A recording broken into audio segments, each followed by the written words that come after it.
మనుషులు మారాలి ధారావాహిక 9వ భాగం. రచన యశోద పులుగుర్త.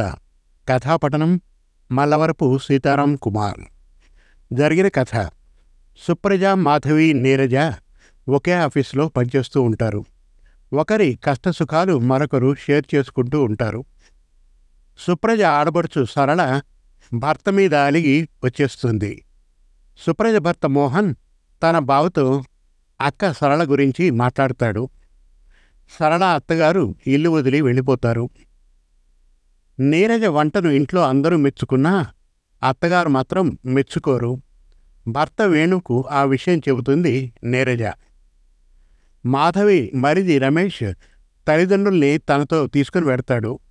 వెళ్ళినప్పటి నుండి డబ్బులు చాలడం లేదని మాధవి భర్త శేఖర్ని సహాయం అడుగుతూ ఉంటాడు. కొద్ది రోజులకే మాధవి విలువ తెలిసి వచ్చింది ఆమె అత్తగారు ప్రసూనాంబకి. జరుగుతున్న విషయాల గురించి కొడుకు రమేష్తో ఆవేశంగా మాట్లాడతాడు ప్రసాదరావు. తిరిగి మాధవి దగ్గరికే వస్తారు వాళ్ళు. సుప్రజ విలువ తెలుసుకుంటుంది ఆమె అత్తగారు. సరళ కూడా తన తప్పు తెలుసుకొని అత్తగారిని క్షమాపణ కోరుతుంది. ఇక మనుషులు మారాలి ధారావాహిక 9వ భాగం వినండి. సుప్రజ సరళకు మంచి పట్టుచీర, రాఘవ్కు ప్యాంట్ షర్ట్, అలాగే పిల్లలకు రాఘవ్ తల్లికి చీర కొని తెచ్చింది. సరళకు ఒట్టు పెట్టి తాంబూలం పట్టుచీర చేతిలో పెట్టి సరళకు రాఘవ్కు నమస్కరించింది. సుప్రజను ఆప్యాయంగా కౌగిలించుకుంది సరళ. సుప్రజ, నిన్ను చూసి చాలా నేర్చుకున్నాను. నాలో మార్పుకి పరోక్షంగా నీవే కారణం. ఉద్యోగస్తురాలువైనా ఏమాత్రం గర్వం లేకుండా ఎంతో ఓర్పుగా సంసారం చక్కదిద్దుకునే తీరు నన్ను ముగ్ధురాలిని చేసింది. నిన్ను ఎన్నో మాటలు అనేదాన్ని. ఏనాడు నన్ను పల్లెత్తు మాట అనేదానివి కాదు. భర్తను వదిలేసి పిల్లలతో పుట్టింట్లో ఉన్నా ఎంతో గౌరవంగా చూసుకున్నావు. నీకు ఎలా కృతజ్ఞతలు చెప్పుకోవాలో తెలియడం లేదు సుప్రజ. నాకంటే చిన్నదానివైనా సంస్కారంలో నేను అందుకోలేనంత ఎత్తులో ఉన్నావు. నీవు మోహన్ హాయిగా సంతోషంగా ఉండాలి ఎప్పటికీ అంది. వదిన, కుటుంబాల్లో సమస్యలు రావడం సహజం. మనిషన్న తర్వాత రాగద్వేషాలు ఉండకుండా ఉండవు. మీలో ఒక మంచి మార్పు రావడం మాకు ఎంతో సంతోషంగా ఉంది. అది ఎవరి వలన వచ్చిందోనని కాదు. నన్ను మీరు అంతలా ఎత్తేయవలసిన అవసరం లేదు. నేను సాధారణమైన స్త్రీనే. మీరు ఇలా హాయిగా ఆనందంగా మా రాఘవ్ అన్నయ్యతో కలిసి కాపురం చేసుకోవడం కంటే కావలసింది ఏముంది అంది. ఈలోగా రాఘవ్ అమ్మగారు సరళలో కొంచెం మొండితనం ఉన్నమాట వాస్తవమైన మనస్సు వెన్నపూసే. ఒక్క సరళ మారడమే కాదు, నేను కూడా కొన్ని విషయాల్లో మారాలి. మనిషి అహాన్ని చంపుకున్నప్పుడే మహనీయుడవుతాడు. ఈ సంఘటన నాలోనూ పరివర్తన తెచ్చిందంటూ చీర చెంగుతో కళ్ళు తుడుచుకున్నారావిడ. ఆడబడుచు కుటుంబాన్ని సాదరంగా సాగనంపిన తర్వాత అందరూ లోపలికి వచ్చారు. సుప్రజ, ఇలా వస్తావా తల్లి ఒకసారి అనే అత్తగారు పిలిచేసరికి గబగబా ఆవిడ గదిలోకి వెళ్ళింది. ఏం కావాలత్తయ్యా అంటూ. ఏం లేదమ్మా, ఒక్క 5 నిమిషాలు ఇలా కూర్చో అంటూ తన మంచం మీదే కూర్చోమంది. నేను సరళకు కన్నతల్లిగా కొన్ని సందర్భాల్లో దాన్నే వెనకేసుకు వచ్చేదాన్ని. ముందర నుండే ఇలా కాదు తప్పు సరళ అని చెప్పి ఉంటే ఇంత ఉపద్రవం జరిగేది కాదేమో. ఇంటికి లక్షణమైన కోడలు వస్తే ఇల్లంతా కళకళ్లాడుతూ శోభాయమానంగా ఉంటుంది.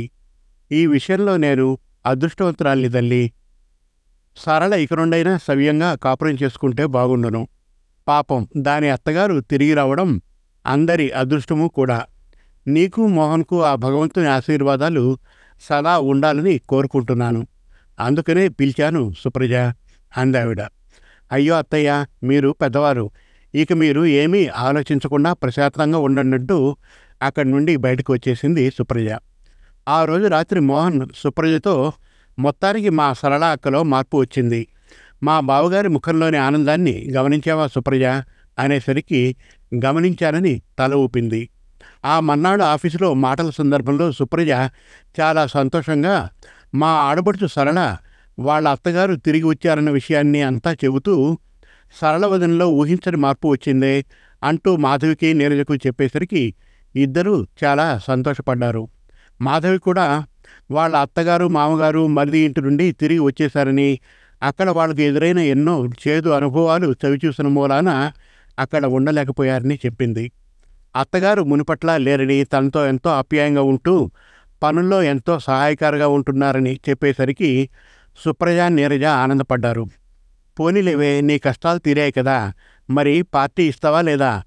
రేపు సెలవు తీసుకొని బయట రెస్టారెంట్లో లంచ్, అక్కడి నుండి సినిమాకు ఓకేనా అని నీరజ అడిగేసరికి అందరూ ఒప్పుకున్నారు. నీరజ అత్తగారు మామగారు కాశీయాత్రకు వెళ్లే సన్నాహాలు చేసుకుంటున్నారు. వాళ్ళు ఒక 4 రోజుల పాటు అక్కడ ఉండాలని అనుకుంటున్నారు. ఇంకో 10 రోజుల్లో కార్తీక మాసం వస్తుందని, ఆ మాసమంతా కాశీ విశ్వేశ్వరుని సేవలో గడపాలని, ప్రతిరోజు గంగా హారతిని తనివితీరా చూడాలని ఉవ్విళ్ళూరుతున్నారు. నీరజ వాళ్లకు అవసరమైన మందులు, బట్టలు అవి దగ్గరుండి ప్యాక్ చేస్తోంది. నీరజ అత్తగారు సరోజినికి బీపీ, షుగర్ ఉన్నాయి. నీరజ ఎట్టి పరిస్థితుల్లోనూ మందులు వేసుకోవడం మర్చిపోవద్దని మరీ మరీ చెప్పింది. నీరజ, వేణు స్టేషన్కి వచ్చి ఇద్దరికీ బోల్డని జాగ్రత్తలు చెప్తూ కాశీకి వెళ్లే ట్రైన్ ఎక్కించారు. అమ్మయ్య, ఎన్నేళ్ల నుండో అనుకుంటున్నాను కాశీకి వెళ్ళి రావాలని. ఇప్పటికీ ఆ కాశీ విశ్వనాథుని దయ కలిగిందన్నమాట అంటూ సరోజిని భర్తతో అంటూ ఆ కంపార్ట్మెంట్లో ఇంకా ఎవరు ఉన్నారో అనుకుంటూ అటు ఇటు చూసింది. తమ సీటుకు ఎదురుగా ఒక వయస్సు మళ్లిన జంట కనపడ్డారు. మాటల సందర్భంలో వాళ్ళు హైదరాబాద్ నుండి కాశీ వెళ్తున్నామని చెప్పారు. పోనీలే, మంచి కంపెనీ దొరికిందని ఆనందపడుతూ ఆవిడతో మాటలు కదిపింది సరోజిని. వాళ్ళు కూడా అక్కడ కార్తీక మాసం అయ్యేంత వరకు ఉంటామని చెప్పారు. వాళ్ళు కూడా శ్రీ శారదా పీఠమే అకామిడేషన్కి బుక్ చేసుకున్నామనేసరికి భలే సంతోషం వేసింది సరోజిని దంపతులకు. ఒకరికొకరు తోడుగా ఉంటామని ఆనందపడ్డారు. ఆవిడ పేరు శ్రీలక్ష్మి అని, ఆయన పేరు నారాయణమూర్తి అని చెప్పారు. ఆ రాత్రి డిన్నర్కు ఎవరి ప్యాకెట్లు వారు విప్పుకొని తినడానికి ఉపక్రమించారు. శ్రీలక్ష్మి ప్యాకెట్ విప్పి వాసన చూస్తూ భర్తతో ఏదో మాట్లాడుతోంది. పులిహోర వాసన వస్తోంది కదూ అన్నమాట సరోజిని చెవిన పడింది. పోనీలే, మెల్లగా మాట్లాడు, పెరుగన్నం డబ్బా తీయి, అది తిందాం అంటున్నాడు. పెరుగన్నం కూడా పులిసిపోయి పొల్లటి వాసన వస్తోంది. సరోజిని ఒక కంట వారిని కనిపెడుతూనే ఉంది. వెంటనే ఒక పేపర్ ప్లేట్లో కొంత పులిహోర, 2 చపాతీలు, కూర పెట్టి తీసుకోమని ఇచ్చింది. మొహమాట పడుతూనే తీసుకున్నారు వాళ్ళు. నువ్వుల పొడి వేసి బాగా పోపు వేసి పొల్లగా చేసిన పులిహోర ఘుమఘుమలాడుతోంది. మెత్తగానున్న చపాతీలు, బంగాళాదుంపల కూర ఎంతో రుచిగా ఉన్నాయి. ఎదురు సీట్ ఆవిడ తిన్నాక, చాలా బాగున్నాయి మీరిచ్చిన పదార్థాలు సరోజిని గారు అనగానే మా కోడలు చేసిందన్నమాట సహజంగా నోట్లో నుండి వచ్చేసింది. నీరజే అవన్నీ చేసింది.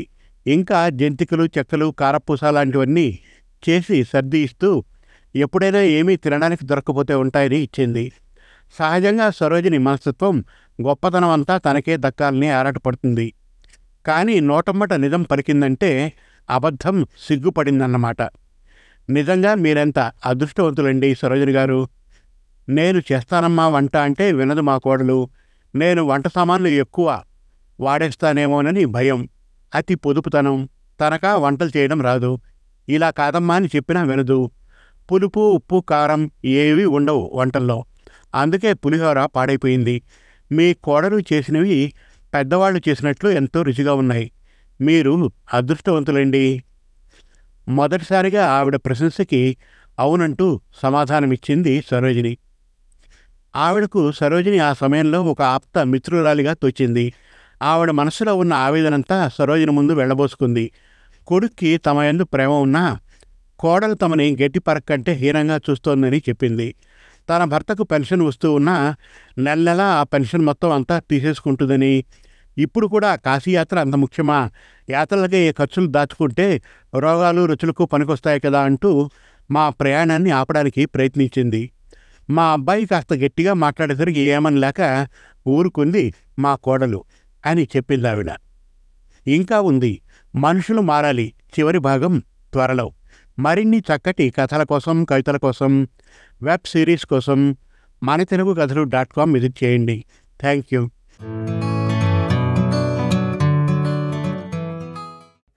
మీరు మెచ్చే చక్కటి తెలుగు కథలను స్పష్టమైన ఉచ్చారణతో, వినాలనిపించే గాత్రంతో మనతెలుగుకథలు.com వారి యూట్యూబ్ ఛానల్లో పూర్తి ఉచితంగా వినండి, చూడండి. మనతెలుగుకథలు.com వారి యూట్యూబ్ ఛానల్ను ఈరోజే ఉచితంగా సబ్స్క్రైబ్ చేయండి. ఎంపిక చేసిన చక్కటి కథలను వీణుల విందుగా వినండి. వందల కొద్దీ మంచి కథలను రచయితల వారీగా పొందుపరిచాము. మరుగున పడుతున్న తెలుగు కథలను మీ ముందుకు తెస్తున్న మా ప్రయత్నానికి సహకరించండి. ధన్యవాదాలు.